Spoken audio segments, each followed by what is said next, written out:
bad You know, mistake. part of it was probably 80 degrees outside today. 100%. Got to raise the chair up. Susan, where's Senior the brother sign ordinance is in what section? Yeah, it should be. God, it's cold up here. Should be right There here. it is, right there. Public here. This is Ordinance reflecting changes in temporary off-site. you pushed it on down. Yeah, that's it right there. So, I don't blame so you. it's pretty close on first anyway, yeah. Yeah. There's only one thing above Where it. it is. Huh? We'll leave it there. Matt's the only person signing. I don't see a room full of realtors. There may be a couple, but I don't see a room full. I'm not real sure I understood what all that was Yeah, I about. talked to Matt this afternoon. But they don't have to sign up to speak on the sign stuff, because they just, at public hearing, you just, right. You got that? Yeah. But the sign stuff. I'm more Who?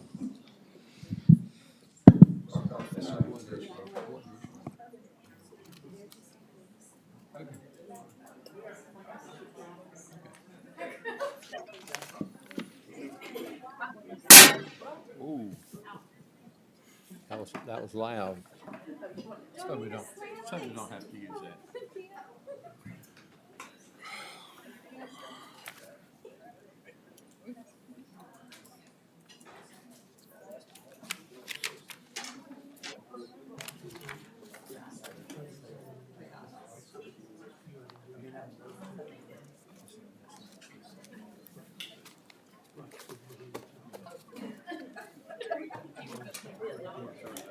Listen, there's only first reading of it.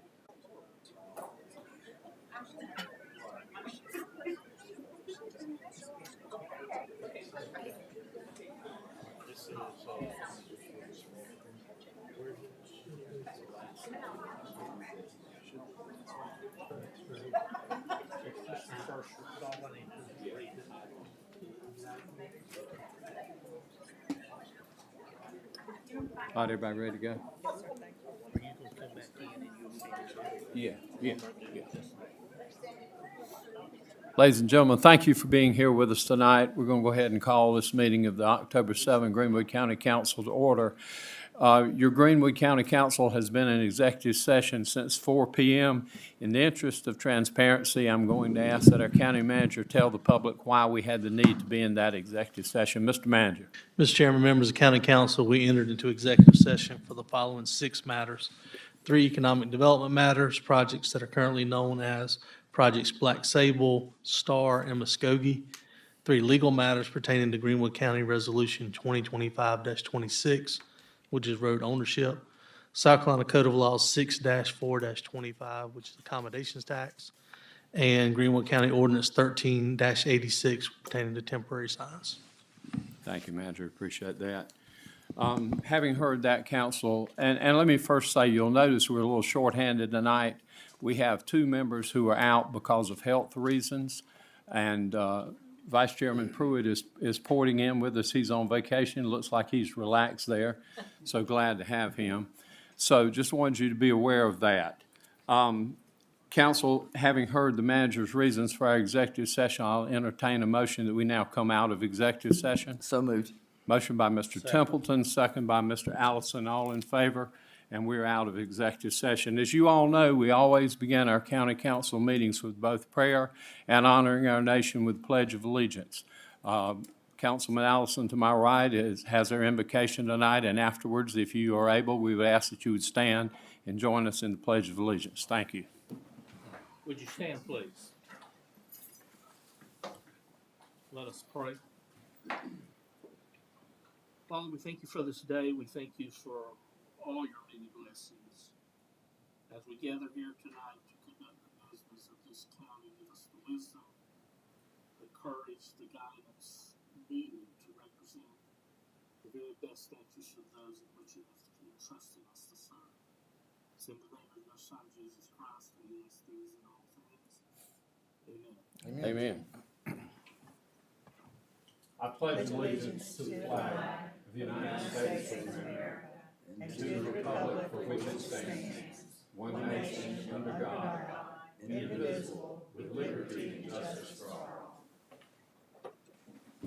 Thank you all very much. Council, I trust that you've had the opportunity to review our minutes from our last meeting, and if so, I'll entertain a motion that we approve those and make them a matter of record. Motion to approve. Motion by Ms. Miller, Second. second by Mr. Allison. All in favor, and that is so ordered. Thank you. We'll move now into our segment of old business. We have no presentations and we have no action to entertain coming out of executive session. So our first item A of old business, ordinance 2025-25, authorizing pursuant to Title IV of the Code of Laws of South Carolina, 1976, as amended, including sections 4-1-170, 4-1-175, and 429-68 thereof, and Article 8, Section 13 of the South Carolina Constitution, the execution, delivery of an infrastructure credit agreement by and between Greenwood County, South Carolina, and one or more companies known to the county collectively as Project Star, to provide for certain annual special source revenue credits or infrastructure credits to enlarge the boundaries of a joint county industrial and business park and other related matters. Mr. James Bateman, our Economic Development Director, will give us more information on that, please. Thank you, Mr. Chairman. Good evening, members of council. Project STAR is an existing industry expansion. What's before you tonight is a draft version of the infrastructure credit agreement that staff is in the process of refining before your third and final reading, for which a public hearing has been advertised at your next meeting on October the 21st. This is a $10 million expansion, the creation of 31 new jobs as are written into that draft credit agreement. We'll have more details on this at your next meeting. Thank you, Mr. Bateman. Council, having heard Mr. Bateman's explanation, I will entertain a motion that we approve as presented. Motion to authorize, please. Motion by Ms. Second. Miller, second by Mr. Templeton. Is there any further discussion or questions before we vote? If not, council, what is your pleasure? Approved as presented, and that's unanimous and so ordered. Thank you. Item B, Resolution 2025-25, to consider the allocation of funds from our accommodation tax applications. Louis Sly, Deputy County Treasurer, will give us information on that, please. Thank you, Louis. Thank you, Mr. Chairman.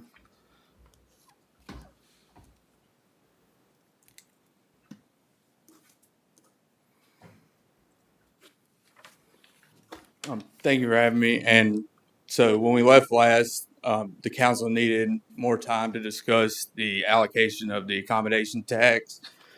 And these are funds collected from the state, 2% for lodging, and also includes the Sunday alcohol revenue. You should have a new chart. Y'all are requesting more information. It has the city's recommendations on there now. And before we open discussion, if y'all have any more questions for me before, feel free to ask.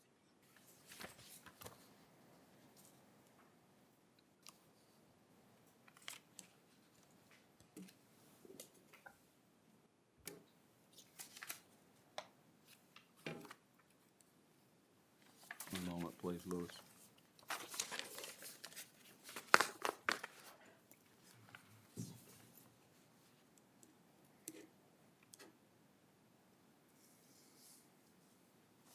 We've had discussion on this. Council, I take it we would like to have some discussion on this. Mr. Chairman, I'm prepared to make a recommendation.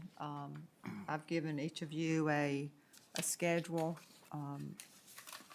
with a slightly different recommendation. I feel that would be a little fair considering what was awarded last year, and giving also some funding to two of the new projects that we have.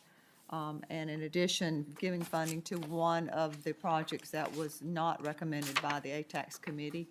You have that recommendation in front of you.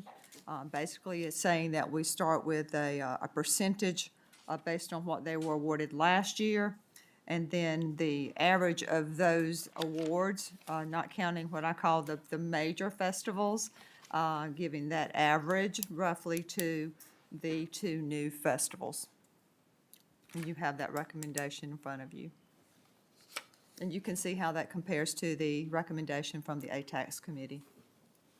And Ms. Miller, what was the one entity not recommended? The museum did not have any recommendation from the ATAX committee. So your recommendation would, according to this? Yes, the Yeah. column on the right-hand side would give funding to them as well.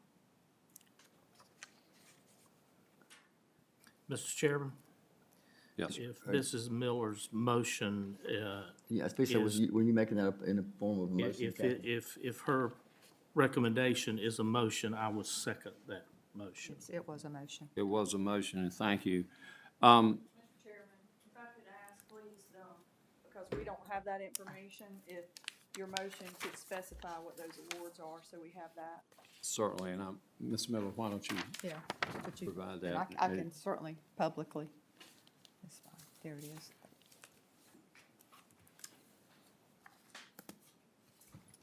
Stephanie, would you desire that we read those aloud?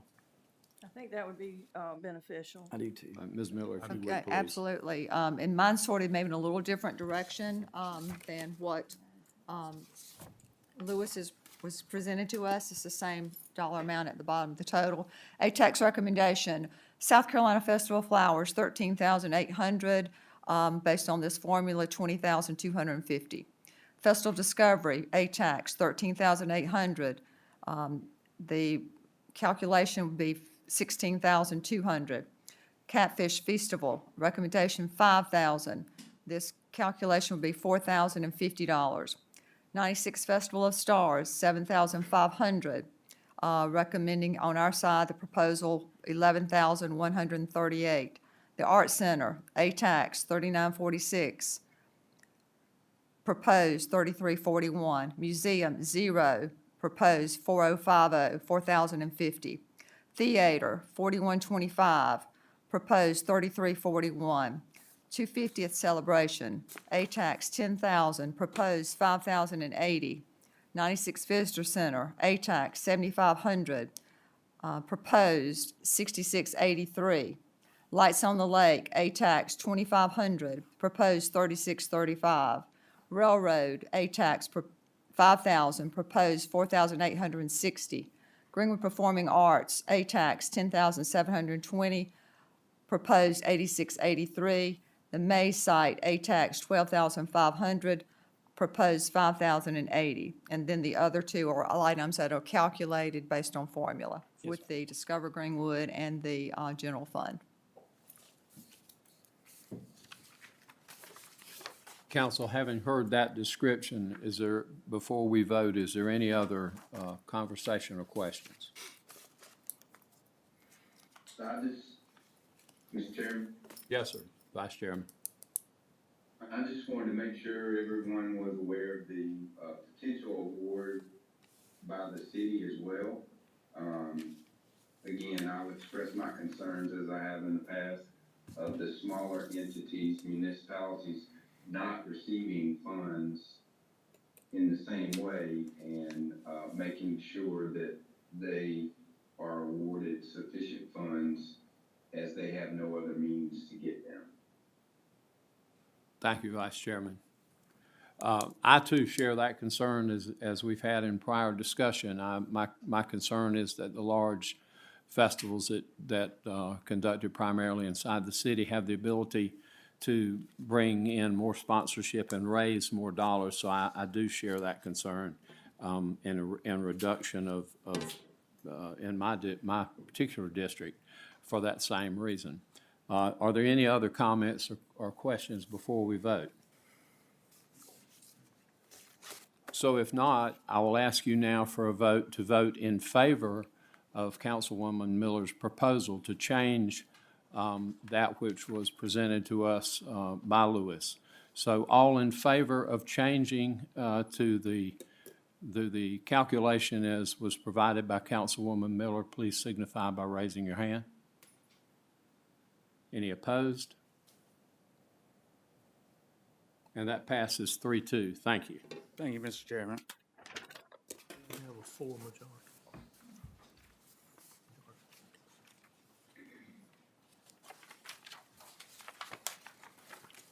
We now have need for a public hearing, and I need to make a comment before we move into the process for this. We're going to talk next in a public hearing in regard to some ordinance changes that have come about recently in regard to signs in Greenwood County. Because there's been a whole lot of discussion, there's been a lot of activity on social media, and there have been some videos and emails that have been not too nice. I'll just say that. I want to make it very clear.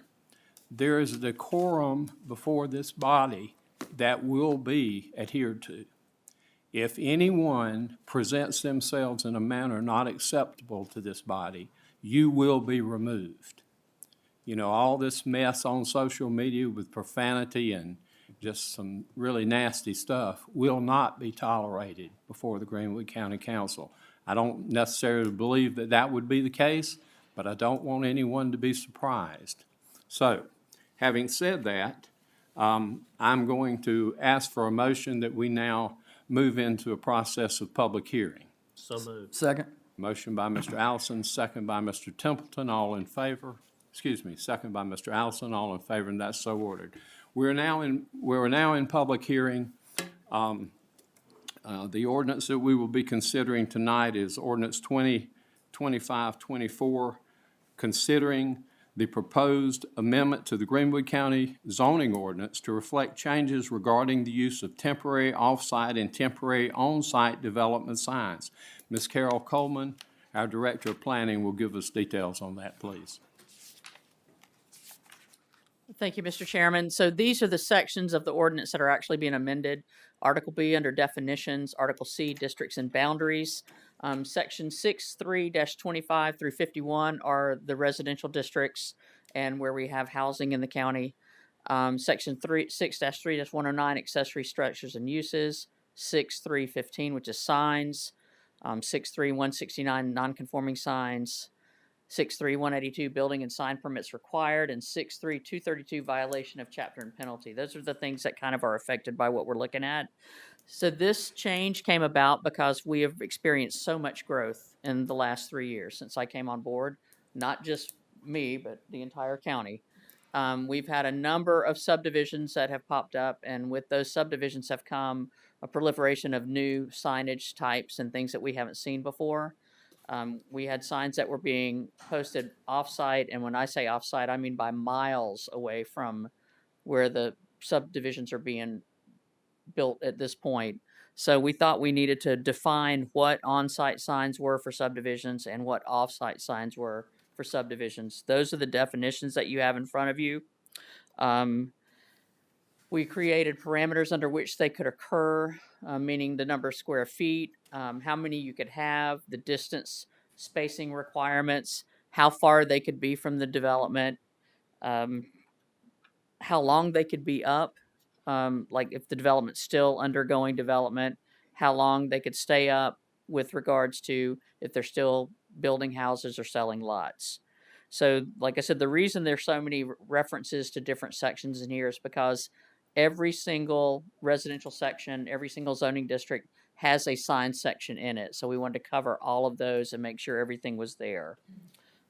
If you have any specific questions, I'll try to address them.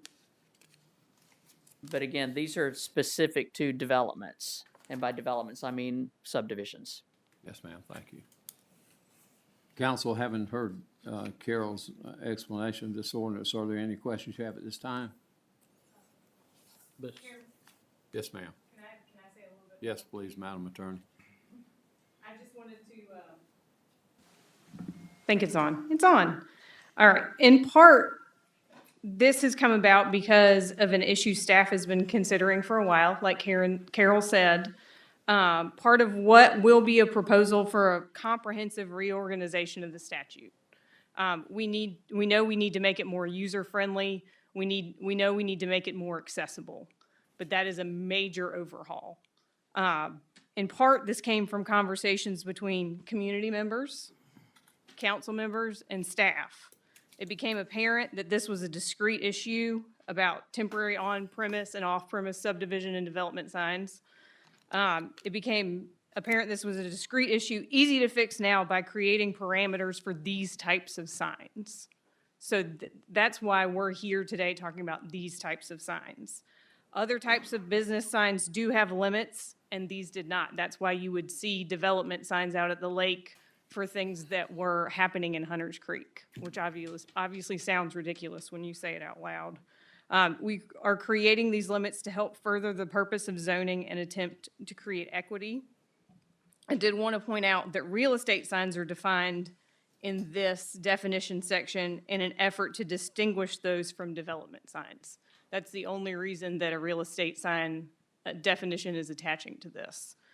We don't want them to be subject to the development sign regulations. We know that they are separate when you're talking about selling one person's house or leasing one thing. I do want to say enforcement regarding real estate signs and similar advertising signs, there is no rule change. It has just been enforcement has actually taken place lately.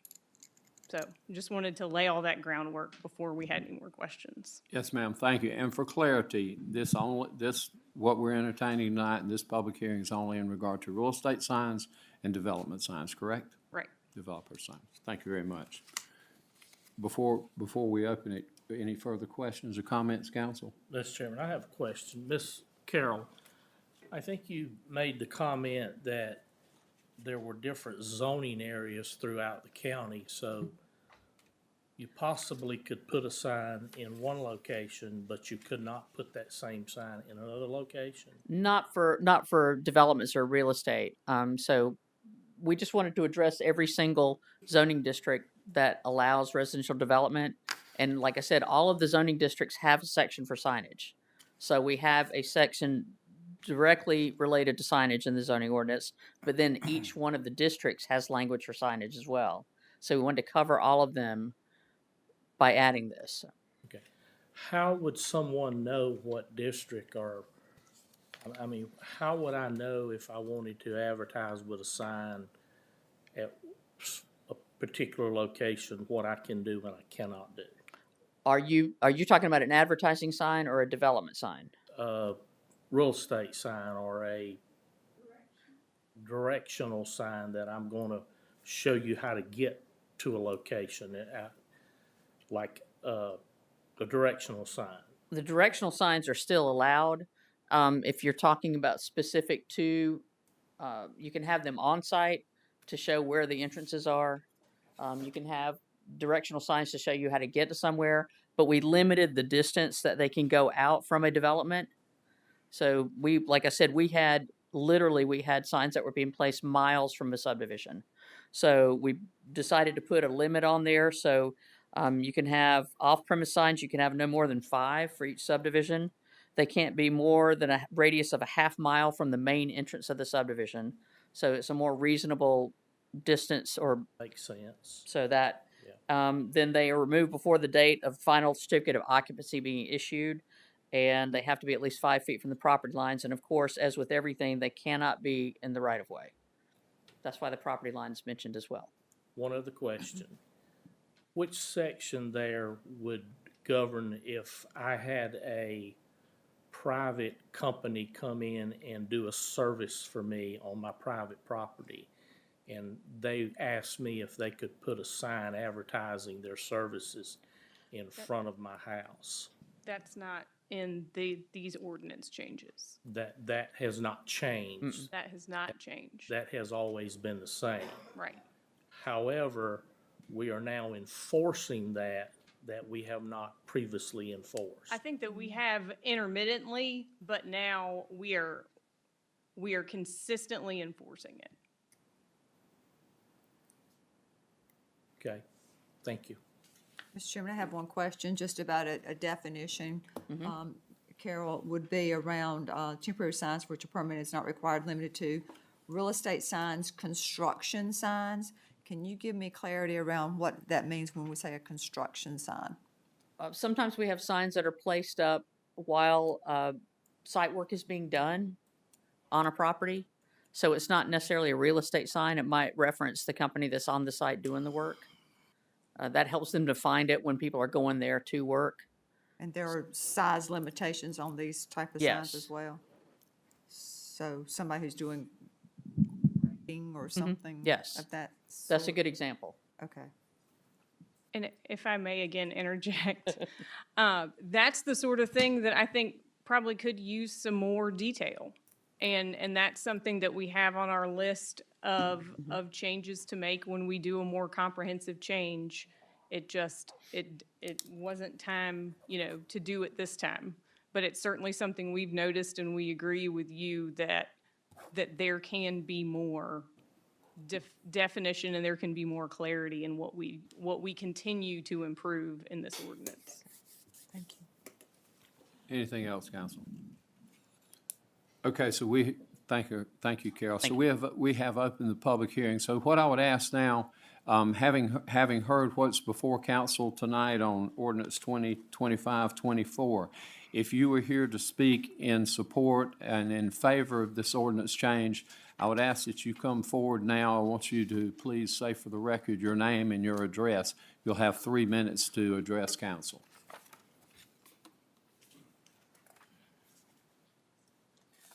Good afternoon, Council. My name's Matthew Paris. I'm here to speak on signage. And I think I'm a good one to start because could resolve some of the issues that you have with some of the other people throughout the process. I've met with these representatives. I've talked to some of you, and I am just a person in the community. I had issues at first. Matt, before you go on, your address, please, sir. Your 4518 Highway 25 South. Thank you, sir. I had issues early on, and I put my attention towards the wrong people. I was angry with Kevin, and I learned Kevin's trying to feed his family just like I am. He's got a job to do. If he's asked to do something, he does it or he loses his job. No different than me or anybody else here. So that's why I'm here to speak with you, because you are the ones that can say this should be allowed, this should not be allowed. Kevin's just doing what he's asked to do. And the main issues that I want to speak on is home occupancy. I got a home occupation. I own a small business installing security cameras. Crime is real in Greenwood County, and there's a need for this service, and that's why my business is growing. And I want to do it the right way. I want to abide by all ordinances the right way. So after speaking with Carson, I went to planning, and I said I would like to get a permit to put a sign in my yard stating my business, and for two reasons. One, obviously, it's my business. Two is because I install security cameras. I got started doing this because my home had been burglarized twice. I had things stolen from me, so that's how I started doing this. And I do believe that the biggest thing with security is a deterrent. A camera is a deterrent. A sign notifying a thief that there's cameras on premise is also a deterrent. And when I asked for the permit to purchase this permit for a sign, I was told that this was the biggest sign that I could put at my house.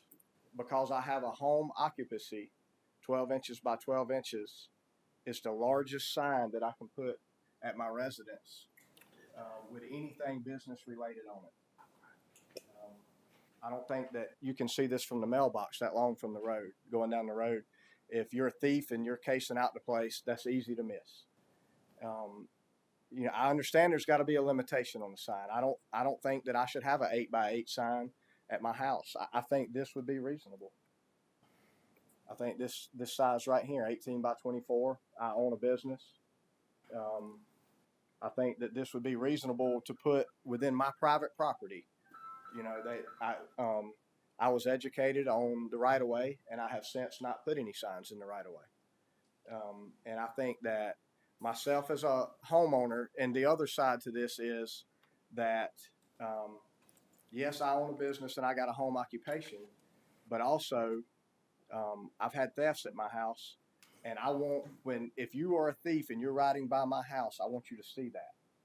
And I want you to say, that house has cameras. They probably work. I'm gonna go to the neighbor's house instead. That's what I wanna do. And I'm not alone in this. I have a list of businesses that when I put a sign out, or when I complete a job, if I come to your house or I go to your business, I complete it and I ask them, do they want a sign? They say, absolutely. I want people to know that I got cameras and I want people to know that they work. Matt, I've let you run a little bit long, but I've done that because you did have the courtesy of coming to meet with myself and the county manager and the county attorney, and you and I have had some real good conversations on this. I'm gonna have someone else come up now. However, if later during this public hearing, if the council members have questions of you, we can bring you back up, okay? Okay. That's good? All right. If there is anyone else in the audience that wants to speak in favor of the passage of this proposed ordinance change, I would ask that you come forward now. Seeing none, I would ask if there is anyone who wants to speak in objection that you would come forward now. Seeing no one, I will ask council, is there anything else that you would like to hear from Mr. Paris? Or do you have any questions or comments before we close the public hearing? I want to clarify, Mr. Chairman. Yes, ma'am. So are we saying in the current proposal, the ordinance that we're talking about today, that it restricts it to the 12 by 12? Is that what you were saying? Or is that part of what this is addressing or no? No. Okay. I didn't know that we'd be hearing about this today, and it's not addressed in what we've proposed. It's not But it addressed. certainly could be something that if you wanted to, we could address in the future. Yeah, this doesn't specifically pertain to real estate signs or developmental signs. Right. Thank you. But I still think that your comments were welcome, Matt. Does anyone have any questions they want to ask of Matt before I close the public hearing? Hearing none, I'll entertain a motion that we close the public hearing. Mr. Allison, a second by Mr. Templeton, all in favor. That public hearing is closed. Thank you very much. Council, I will ask you now in regard to this as it's been presented to us, what is your pleasure? Mr. Chairman, We need a motion to vote on this. Yeah, Mr. Chairman,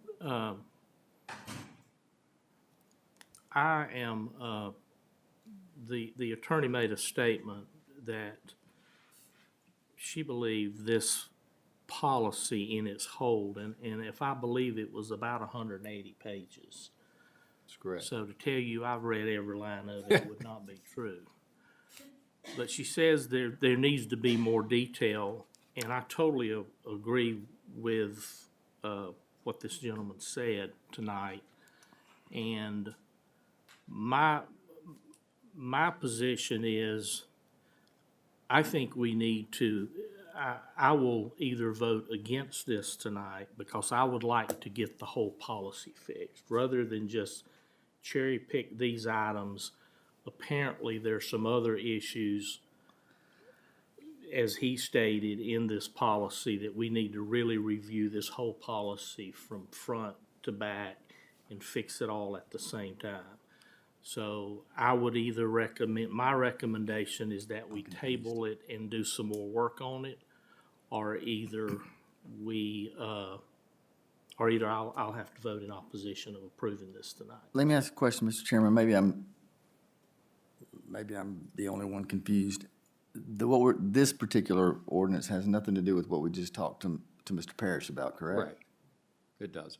No, and because I kind of agree with Mr. Parrish that the sign needs to be a little bigger, but that's just me. But this is the same policy. That's not what I. It is, Part of the same ordinance. It's the zoning ordinance. it's the same ordinance. It's the which same is- ordinance. Which is massive and changes, I mean, almost monthly. Because when we do zoning ordinance changes and zoning map changes, it technically changes this ordinance. This is a fluid document that changes all the time. Well, I guess that was my point. Could we not vote on this piece regardless of whether it's up, down, indifferent, and then address the issue that Mr. Parrish has with the other piece of the document separately? Absolutely. Well, and I would say the issues that Matt brought before us, and probably many others, as you said, this is a relatively fluid document, and I think if I recall, 183 pages in this ordinance. So I'm gonna have to disagree with my colleague to my right that I don't know that we need to take every bite of this apple. I think I personally am comfortable with taking care of this portion tonight. Any other comments, questions? I'm just gonna say, as a comment, I just wanna say that I wanna revisit the sign size that Mr. Parrish brought forward. Sure. I do wanna revisit that piece. As it relates to this particular piece of the ordinance, though, I'm gonna offer a motion to approve and to see where it goes. Have a motion by Mr. Templeton, Second. second by Ms. Miller. So I will say that all in favor of us moving forward with approval of the ordinance as presented, please raise your hand. Any opposed? So that passes on a 3-2 vote. Thank you.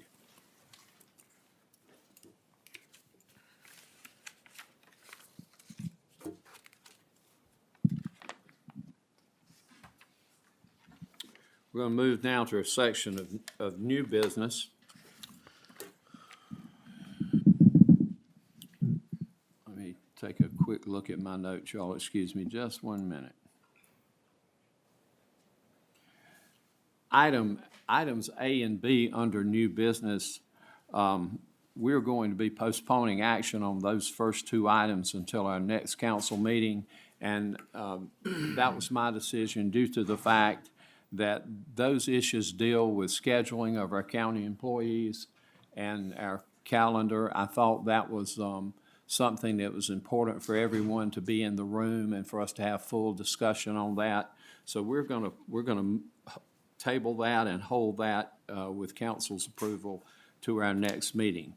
So we will now begin with item C, which is a consideration of the approval of a $15,600 grant management services proposal from Consor for the Highway 246 South Corridor Improvement Project.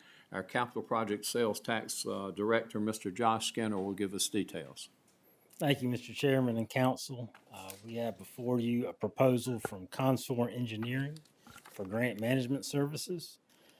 Consor is the engineering firm that is designing the Highway 246 widening project, which is project number 17 on the 2016 Capital Project Sales Tax.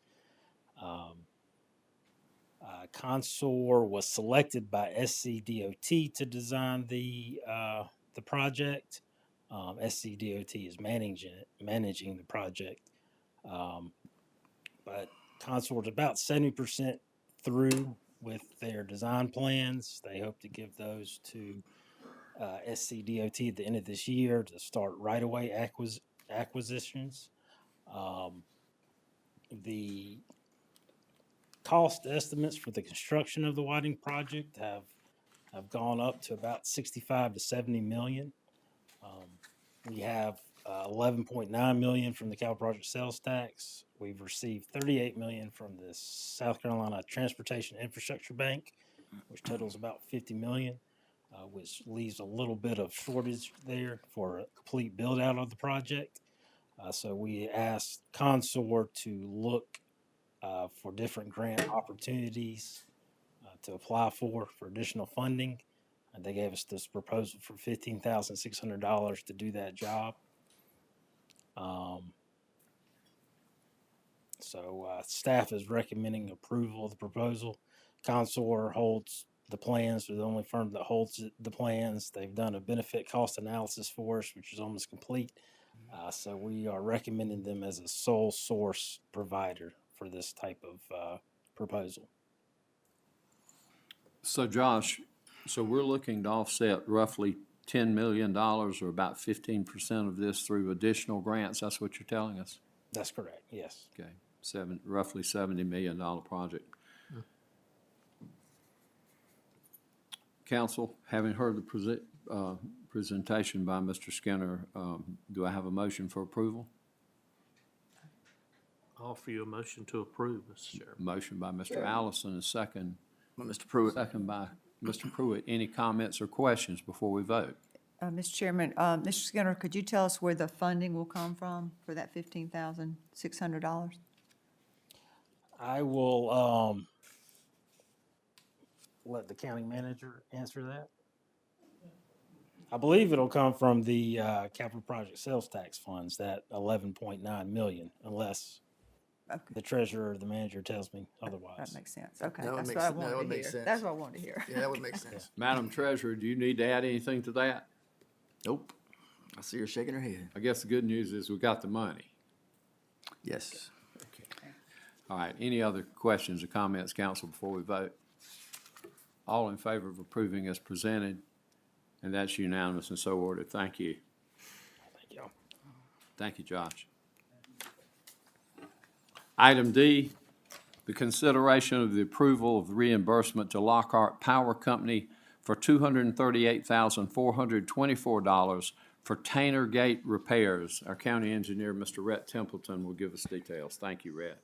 Yes, sir. Thank you. Back in 2023, we had worked with Lockhart and identified some repairs to some of the wiring that needed to go to our Tanner gates. And we came to an agreement, a partnership to get this work done.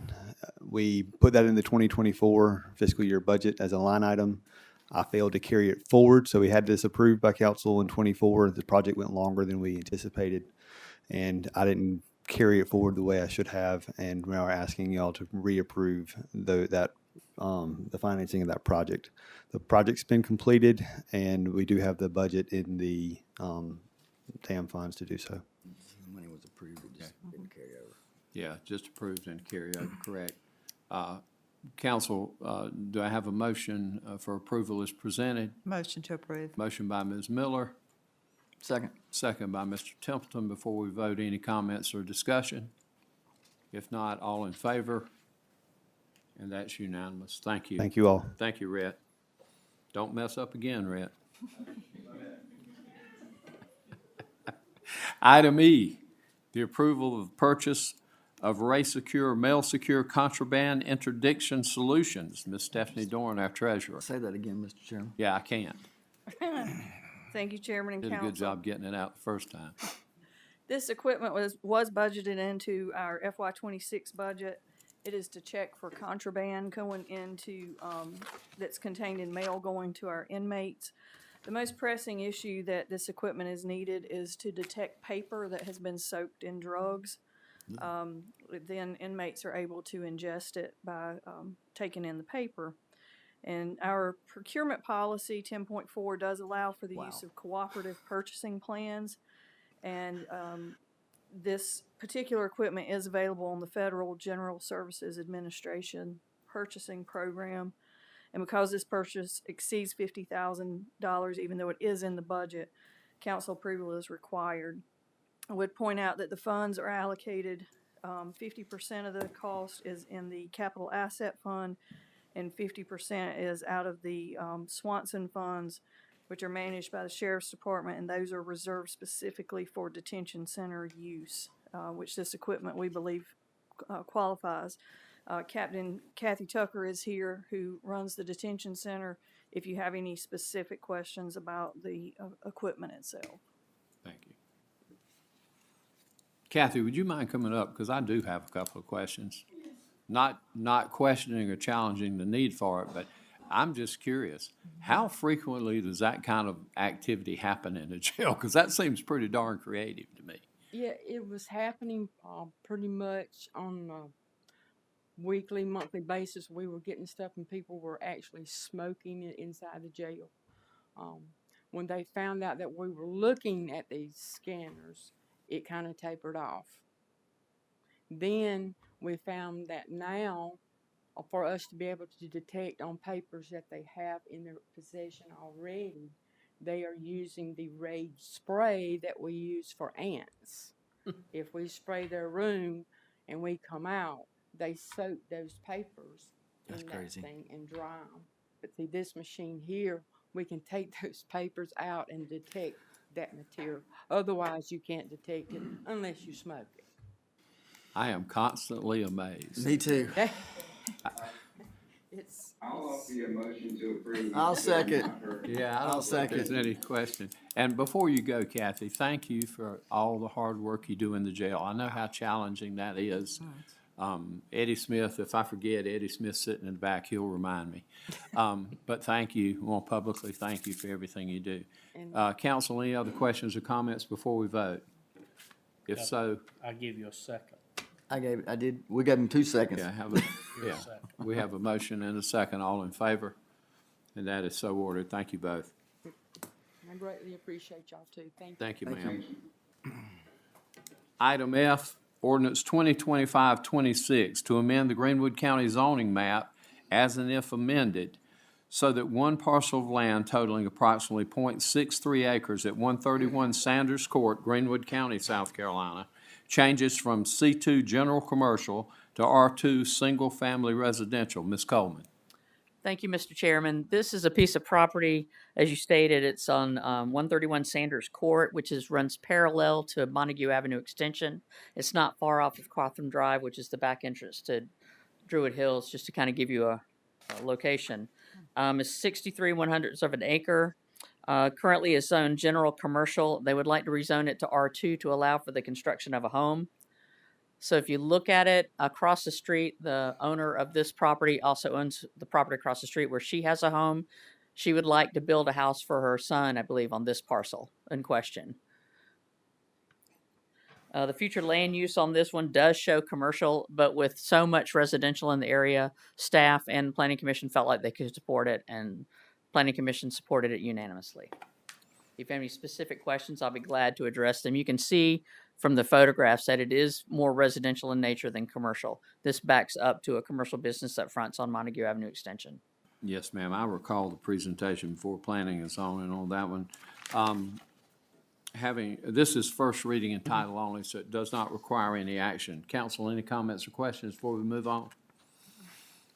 Item G, ordinance 2025, thank you, Carol.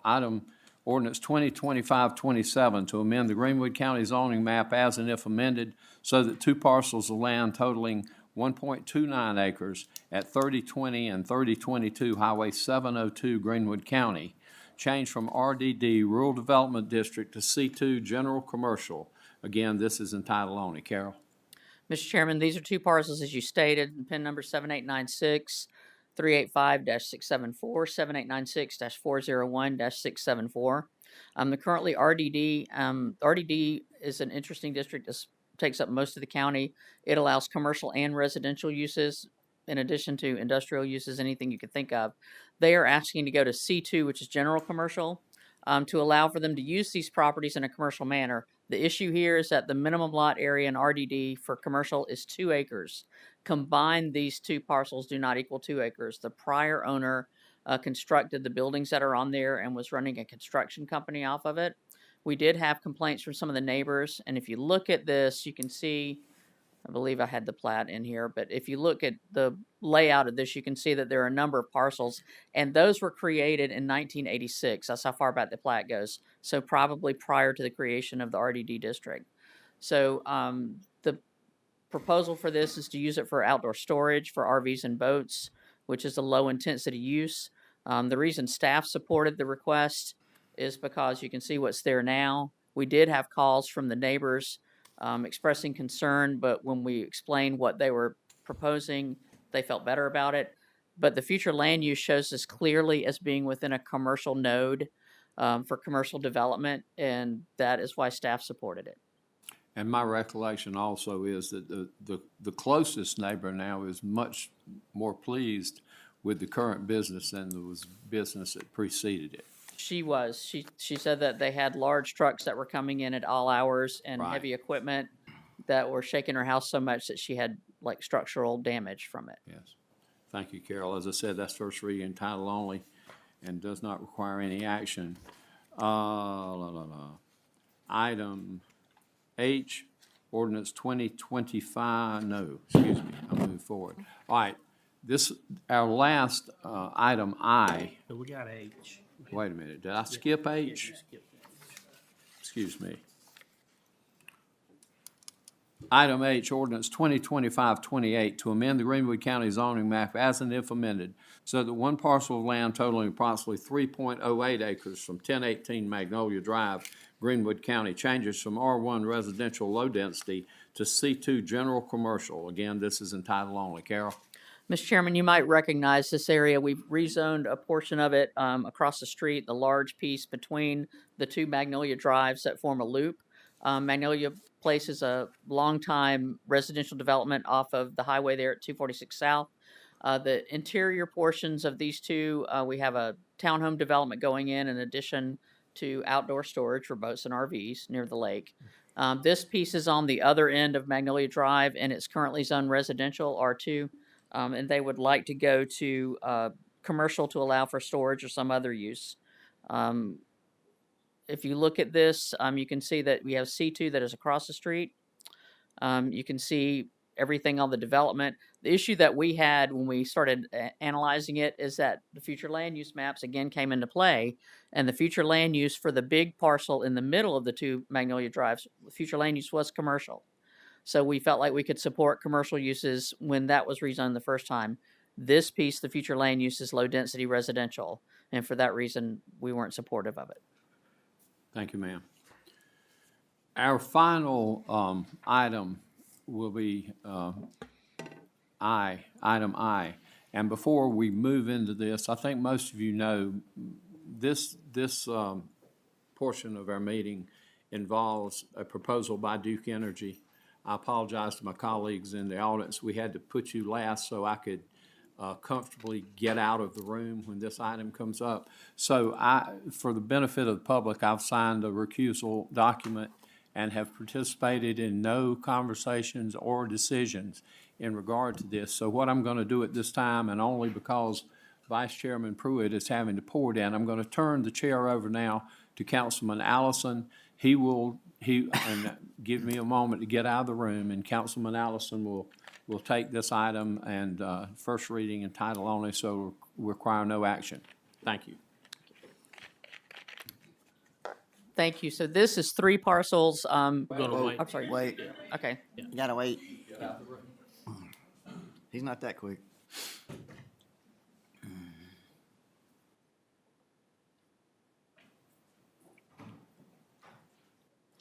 All right, council. Ordinance 2025-29 to amend the Greenwood County zoning map as and if amended so that 3 parcels of land totaling approximately 1,005.71 acres at 1115 Five Notch Roads, Greenwood County.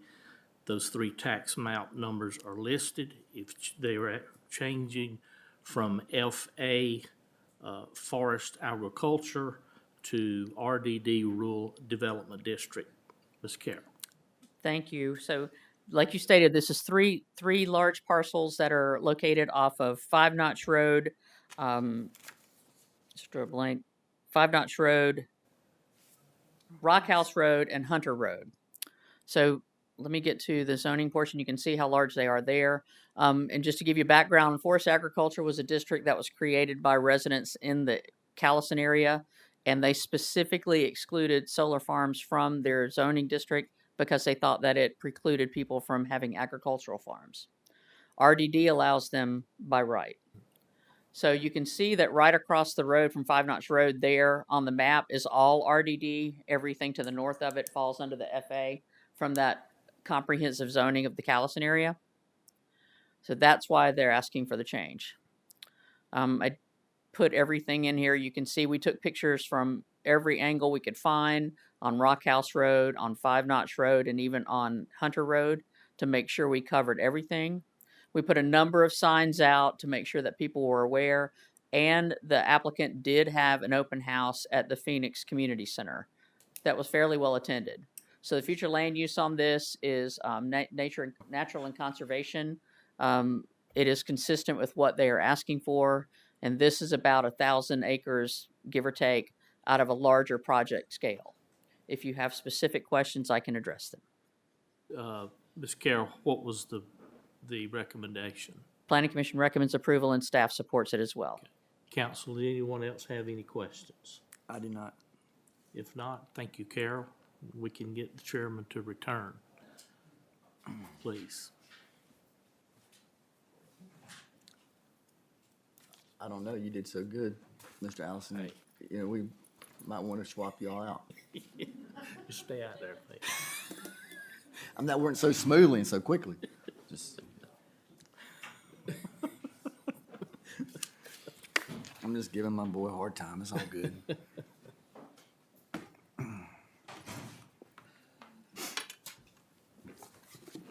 Okay. So that conducts our new business. We have no pending items, I don't believe, that we need to hear. So we'll now move into district reports. As I said, we have 2 council members absent, so I guess, Mr. Allison, we will start with you. Mr. Chairman, all is well in District 2 tonight. All is well, thank you. Ms. Miller, District 4. Thank you, Mr. Chairman. Been busy, attended Bells Across America, presented at the Greenwood Women's Club an overview of county council and some of the things we've been working on. Attended Planning Commission meeting, Cornerstone Open House, the Piedmont Tech groundbreaking for the Family Life Center, the Old Eight ribbon cutting. And my 2, I want to congratulate the the Treasurer's Office for receiving the prestigious GFOA's Achievement of Excellence, which is a very highly coveted award. So thank you and congratulations, Stephanie, and to your staff. And from time to time, I'll do my unofficial Citizen of the Quarter, which happens to be Mr. David Calhoun, who is a site attendant at Highway 10. He is so super nice and helpful and just comes up and just welcomes everybody. And that kind of personality I love for anybody that works with the county. So hats off to Mr. David Calhoun. Thank you. That concludes my report. Thank you, Ms. Miller. Mr. Templeton. I didn't know if you were going to go to Mr. Pruitt, but that's okay. I'll go since he's way over there. Kathy, you beat me to the punch on the treasurer's office, but hey, congratulations. That's incredible. On Friday, September 26th, we had our District 6 cleanup. We were on Cobb Road. We collected 19 bags of trash. We had 7 volunteers, including our own Abby. So Abby, thank you for coming out and joining us. And then on October 1st, Kathy went deep into the bag to try to find somebody to speak to the Greenwood Women's Club, and that was me. And I got to talk to them about the CPST, which I thoroughly enjoyed doing, and I hope they enjoyed it as well. All is well in District 6. That ends my report. Thank you. Vice Chairman Pruitt. Thank you, Mr. Chairman. Like Ms. Miller said, I also attended the zoning and planning meeting last week. I'm sorry I couldn't stay to the very end. Always enjoy seeing our staff at work and our committee members asking great questions about rezoning. Attended the ribbon cutting for Lanthorn Homes, which is associated with the Old Eight development last Thursday. Also, Ms. Miller was there, Ms. Penny and Mr. Chapel. Also was very pleased working with SDDOT. I had a constituent reach out about speed limits on a road in my district, and had a great conversation with the local folks. Very pleased with how they're planning to move forward with that. And as always, I'd like to end on a Bible verse. Galatians 6:9 says, "Let us not become weary in doing good, for at the proper time we will reap a harvest if we do not give up." That ends my report, Mr. Chairman. Thank you. Thank you very much. Before I get into my report, Ms. Dorn, would you come up for just a minute, please? I'm gonna piggyback on Councilwoman Miller. I have a hard time staying out in front of Councilwoman Miller, because I was certainly going to talk about that, as was Robbie. But before I do, since I had to give my little civility speech tonight, you all know that Miss Sheila's memos to me every morning are things that get me grounded and get me going. And I think it's Timely, this was hers this morning. Be careful with your words. Once they are said, they can only be forgiven, not forgotten. Think before you speak. Is it true? Is it helpful? Is it inspiring? And is it necessary? And always be kind. So I thought that was timely. I want to hit a couple of bullet points about that award, just a little more detail. Greenwood County has earned the Certificate of Achievement for Excellence in Financial Reporting from the Government Finance Officers Association for the 34th consecutive year. The highest honor in government accounting and financial reporting. The award reflects the county's ongoing commitment to transparency, accountability, and excellence in public financial management. The Annual Comprehensive Financial Report, or ACFR, undergoes a rigorous review by an impartial panel to ensure that it demonstrates a spirit of full disclosure and clearly communicates the county's financial story. This year's report received only 2 comments across the entire review. And I want to point out that took in COVID, our dealing with COVID consequences, right, Stephanie? Helene. Excuse me, COVID. Helene. Yeah, I'm still living in COVID times, yeah. Hurricane Helene, yeah, I work for power company, how did I forget that, right? But anyway, only 2 comments across the entire review, an outstanding achievement highlighting the accuracy and quality of the Treasurer's Office work. The FY24 report was prepared while the Treasurer's Office, again, was also managing additional responsibilities of Helene, and I think makes this award even more special. Do you want to say anything else about it? Well, first off, thank you. It is an honor to receive the award on behalf of the county. It does take a lot of work. I would be remiss to not thank the staff at Manley Garvin, in particular David McAllister, who is the one that gets to go through everything and make sure everything looks like it's supposed to. It's tedious work. So I certainly appreciate their staff and what they do to make sure that it comes in. I would say that one of the comments was related to indentation, and that's on them, not me. So, but I also and I appreciate when the terminology of Treasurer's Office is used, because while no one on my staff, for the most part, is the one that actually puts their hands on this finished final product, it wouldn't make it to the finish line without all of the work that they do. And it definitely was a trying year. We were prepared for the auditors to come in when Helene hit, and we had to delay them because I was in the EOC. My deputy was in the EOC off and on. Things were pretty much in chaos in our office. And we've had a lot of turnover in the office leading up to all of this. So it was definitely a challenging year. We had to get the report out by December 31st, and it was issued on December 31st, the final report. So it was a tough year, and that definitely does makes it even more special that it came that way. But a lot of people, a lot of work goes into it. It's not just one person, for sure. So Well, once thank you. again, Stephanie, great job, great work. Thank you.